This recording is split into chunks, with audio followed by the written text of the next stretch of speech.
Hello everyone, welcome back to my channel. If you're new here, hi, my name's Claire and this is Joli.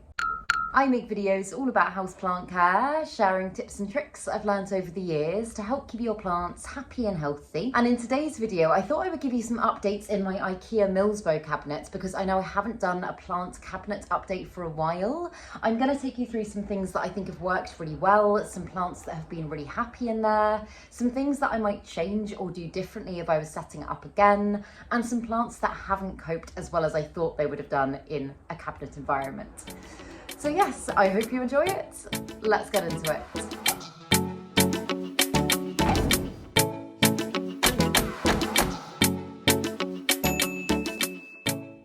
So before I spin the camera around and take you into the cabinet, I thought I would just show you a couple of plants that I would have thought would have got on brilliantly in a cabinet environment, and they just didn't. I did end up taking them out of the cabinet. I have spoken about these fairly recently, so if you have watched my other videos, then I'm sorry if I'm repeating myself.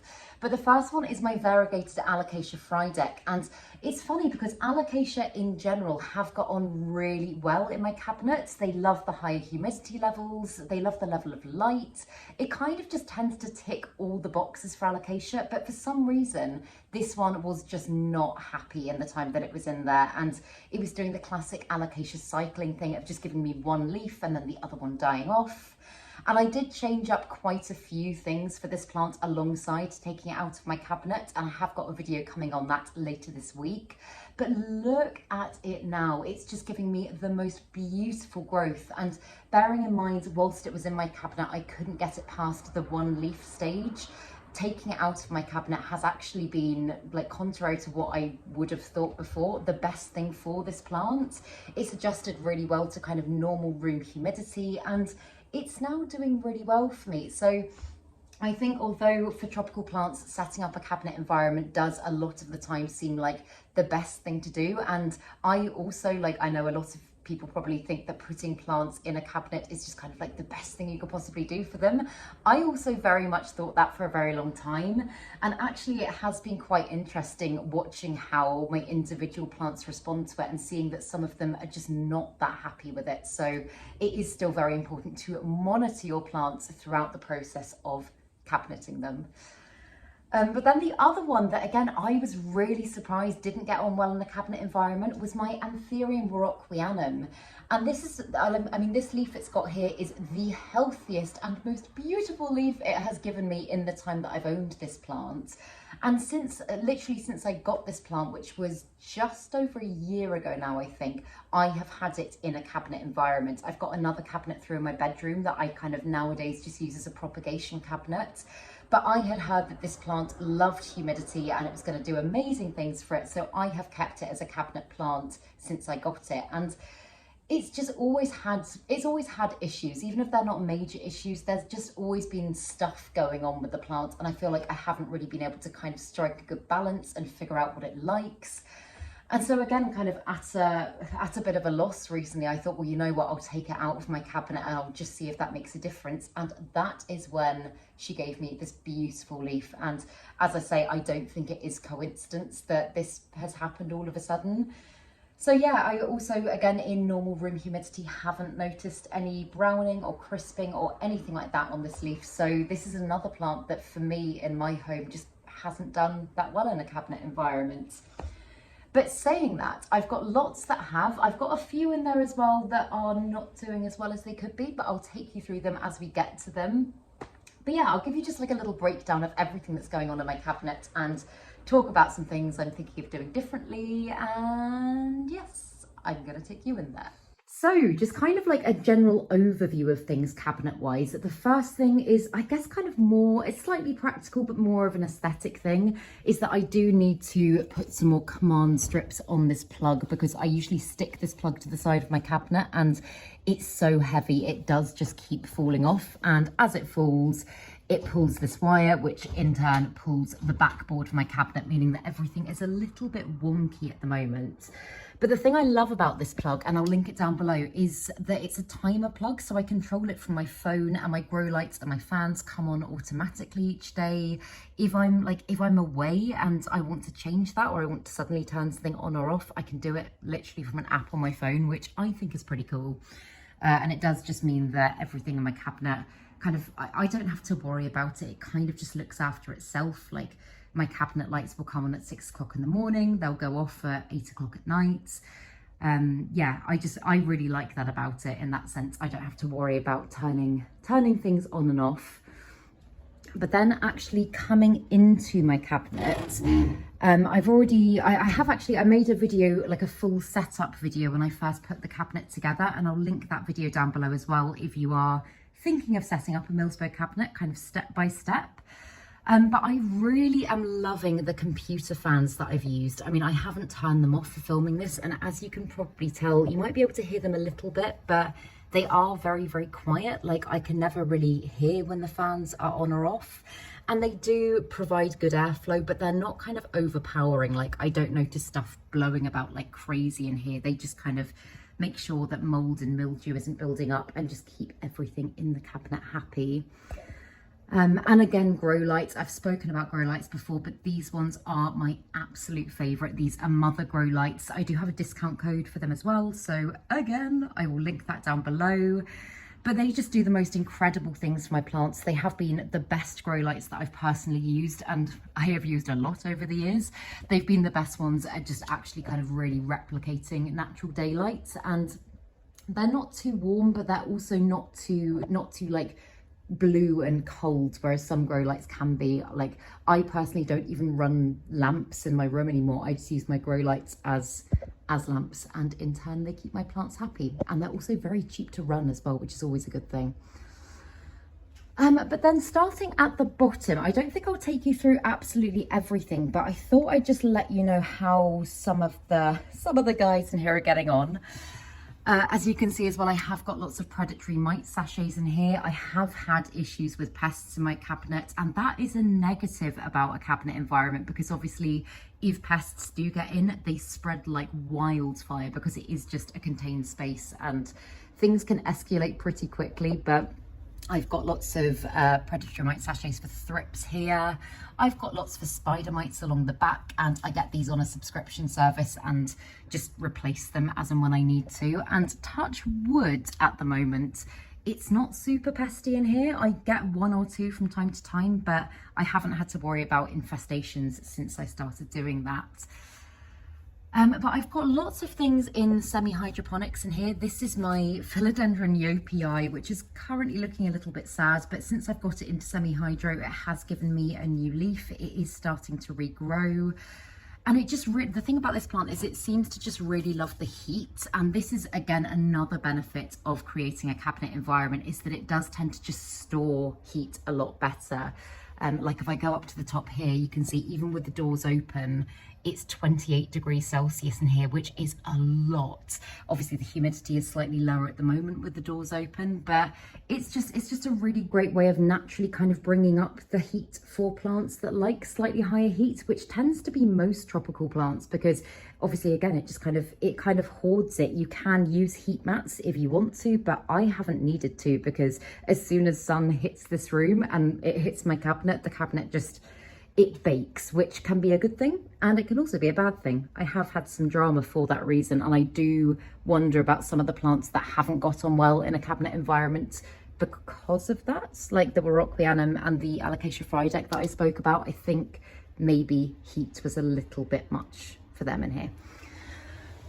But ones that I've gotten really well, my Monstera standeliana, since I potted this one up, this one was so slow to root. Like, this plant literally took, I think, about 9 months to root for me. But since it's been in here and it's been potted and it has now got a well-established root system, it has just been growing like crazy.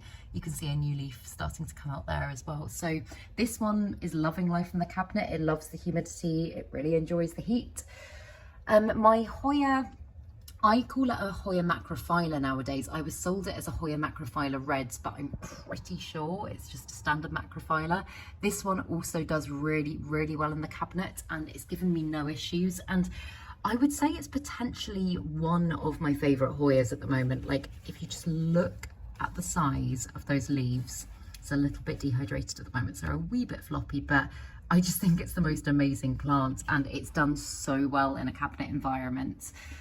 I've also got quite a lot of kind of rehab plants in here, things that are going a bit wrong but do seem to respond well to the environment of a cabinet. I've got my anthurium, one of my anthurium silver blushes that I chopped back. Again, I've recently put that one into semi-hydro. You can see its little reservoir at the bottom there. And I do hope that that one's going to start growing back and doing things for me soon. I have rehabbed a few alocasia in a cabinet in this way, and it has seemed to work well. So I'm just keeping everything crossed for the time being. Also, did I just say alocasia? I meant to say anthurium. I don't know where my head's at today, but I meant to say anthurium, and I'm sorry if I did not say that. I feel like I made an error there. But yeah, although I do have a propagation cabinet through in my bedroom, I do also have lots of propagations going on in here as well. I've got a purple passion plant, which is actually one that's going to Ross. He loves this plant, but that one's just rooting in water at the back, and it's got a lovely root system on it. I've got some little alocasia culms in here. I don't know what all of them are yet. Like, I don't know what that one is, but I'm pretty sure this one is an alocasia saurian, and I'm so excited about it because I've never had this type of alocasia before, and it just is one of the most beautiful things I've ever seen in my life. So I'm super excited to see what it does for me. And I know technically now that it's growing leaves, I don't need to cover it in cling film. Like, as I say, on the whole, humidity in here is really quite good. But I think I don't know why I'm still doing it. I think maybe just to kind of raise the humidity even more and just create its own little microclimate. I'm not quite sure why I'm still doing it, but I am. And this is a plant that actually I'm bottom watering, and I've made videos before on my thoughts about bottom watering and why long term I personally don't think it's a very good idea. But while these plants are at their early stage and they are just starting to sprout and kind of form into plants, it does seem to be a very good way of just kind of keeping the soil evenly moist without watering and constantly disrupting the soil. So yeah, whenever it starts to feel a little bit dry on top, I'm just filling this tray and letting it hydrate from the bottom up, and that seems to be working well. And then this is one I've only actually put into my cabinet very recently. It's a peperomia, and what type of peperomia is it?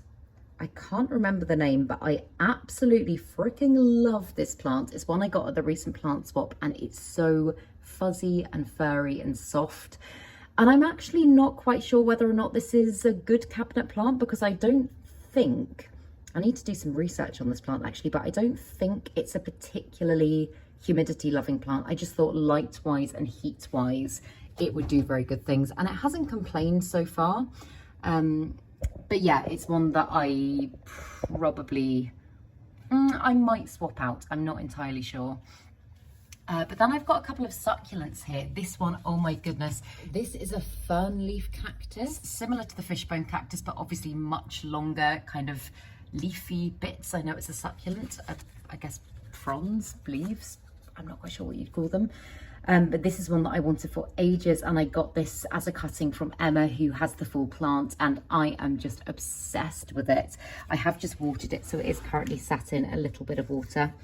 Also, you can see I've had a little bit of pond spillage on the floor, excuse the mess, but it has got now a really nice, oh, the camera will focus, a really nice little root system, and it's feeling lovely and full. So I'm so excited to see what this one does for me next.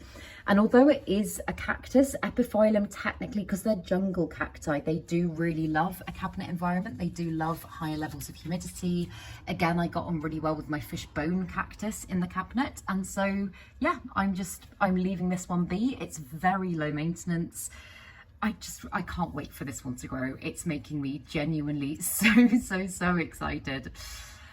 And then next to it, this is one that I got at the very recent plant swap. This is I think it's another epiphyllum, Ackermanii. I'll put the name on the screen, but again, this is one that I've never owned before. I'm really excited to watch it grow, and I have got one section in here that's rooted and one that's not. And I've kind of taken the risk potting them up together, propagating one section in soil and just letting the other one grow, because I wasn't sure whether or not to do that because obviously propagating and just growing this plant, they're going to have slightly different watering requirements, but so far so good. And yeah, I'll keep you updated with it because it's just one that's really exciting me. And then I've got some others along the top here, but I think the one I want to focus on is the Hoya globulosa Welsh mountain zoo. And I was talking about this in a Patreon live the other day because I actually got this from one of my lovely friends over on Patreon at the second plant swap. And I just think it is the coolest Hoya in the world. Not only does it look really funky and cool, it's also so furry. And again, the camera's not doing it justice, but it's literally got loads of little microscopic, very fine hairs on it. That make it super soft. Even its tendrils are super soft, and I just adore this plant and I can't wait to get it on a trellis.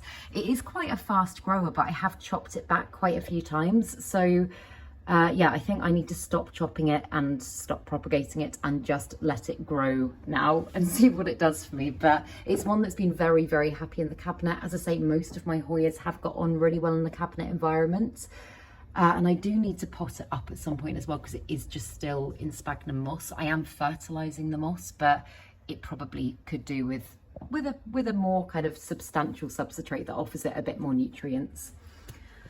Oh, and the last thing on this level, my Anthurium Regal. Now this is a plant that I am actually tempted to take out of the cabinet. I know I spoke about taking my Anthurium Rockbianum out of the cabinet, and that did really good things for it. This is a plant that I have in my cabinet purely because I've been told that they get on really well in a cabinet environment. I know lots of people that have had success growing them this way, but I mean, this is currently its only leaf that it's had in my care. It started giving me new leaves, and in fact, oh yay, that is the start of a new growth point. That makes me happy. But I'm not sure that this is actually what it needs. I think the heat might be just a little bit too much for it. So I'll wait for it to start giving me that leaf, and I'll probably acclimate it very slowly because I don't want anything to happen to that leaf. But yeah, I'm just a little bit unsure about that one. It is again one that I've recently put into semi-hydro. And I mean, I was going to say it hasn't done anything for me yet, but it is actually starting to. So yes, all good things, but potentially an out of the cabinet long-term plant. And then coming up to the top level, I actually feel like, weirdly, my cabinet is quite empty at the moment. And I know it's not empty, but it was much kind of, I guess, more crowded at one point. And I swapped a lot of stuff out, and I've put a lot of kind of smaller plants in pon in here and semi-hydro. And so yeah, the top shelf isn't maybe as exciting as it was before. But my Alocasia Jacqueline has got on amazingly in my cabinet. This is a plant that I've thought about taking out a few times, but then I've also kind of thought to myself, it's so happy in here, why would I change out its environment? As I've said recently, I have got all of my Alocasias into semi-hydro, and they are all very happy in that, so I'm not changing that. But the Alocasia Jacqueline has been a little bit of a struggle plant. It's just, the rumours are true. It is so incredibly susceptible to pests, and I actually can't think of a pest that this one hasn't had. I've had spider mites, I've had thrips, I've had mealybugs. What else have I had? I have fungus gnats when it was in soil. I think scale is the only common houseplant pest that I haven't had on this plant.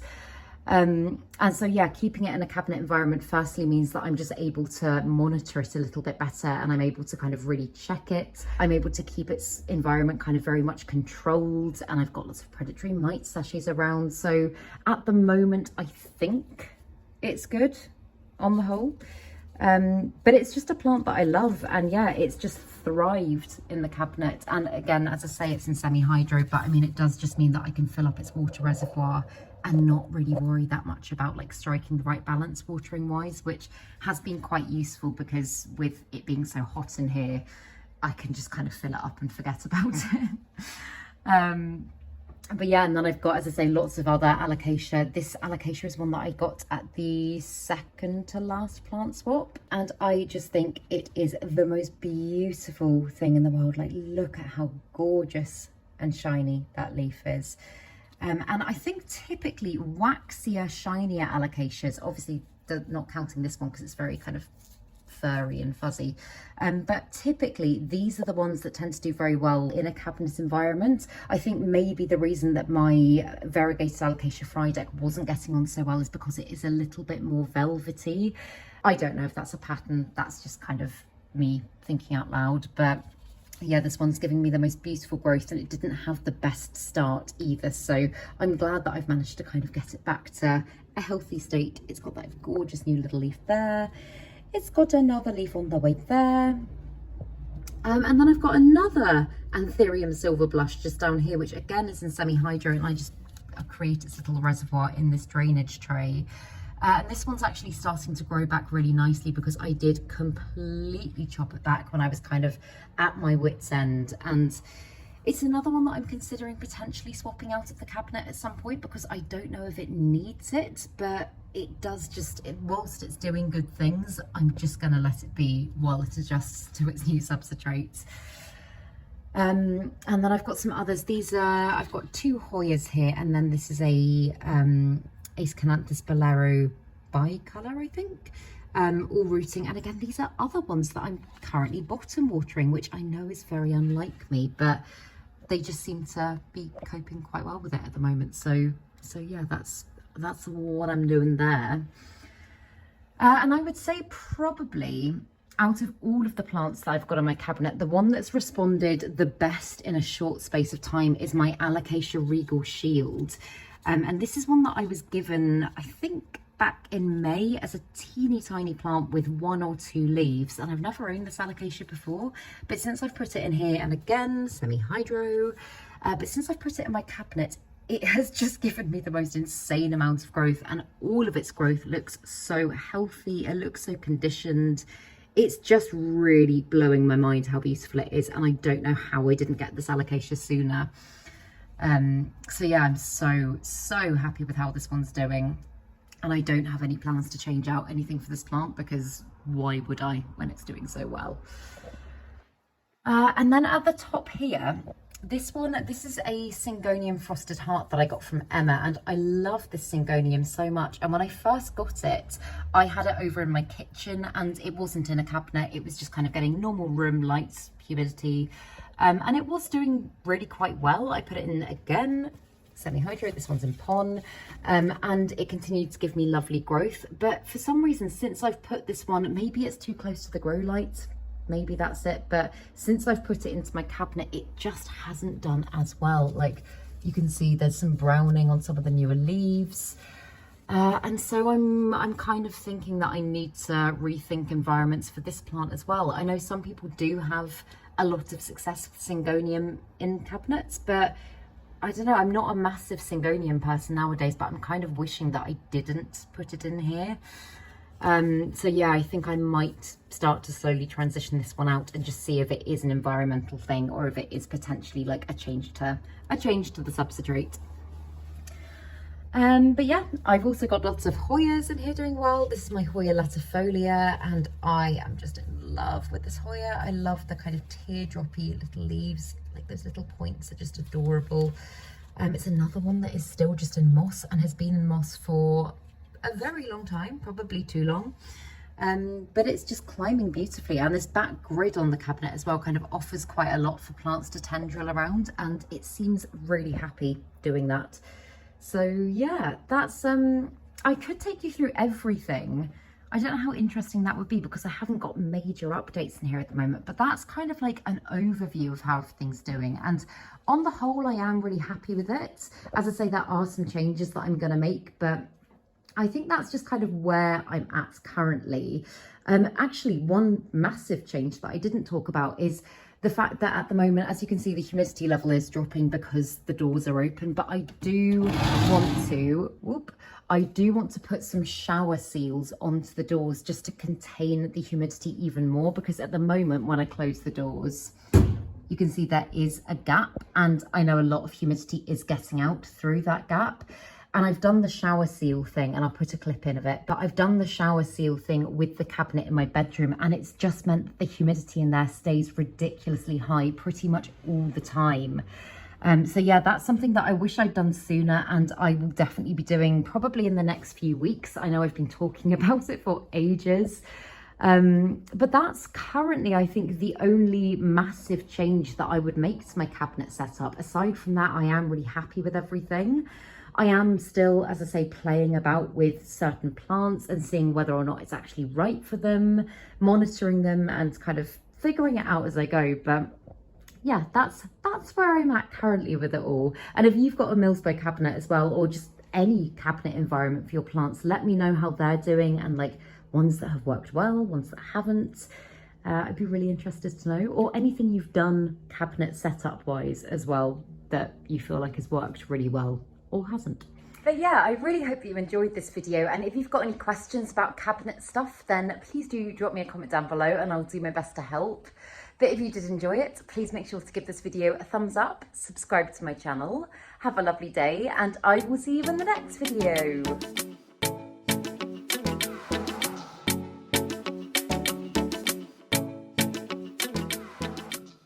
Stay sexy, plant lovers.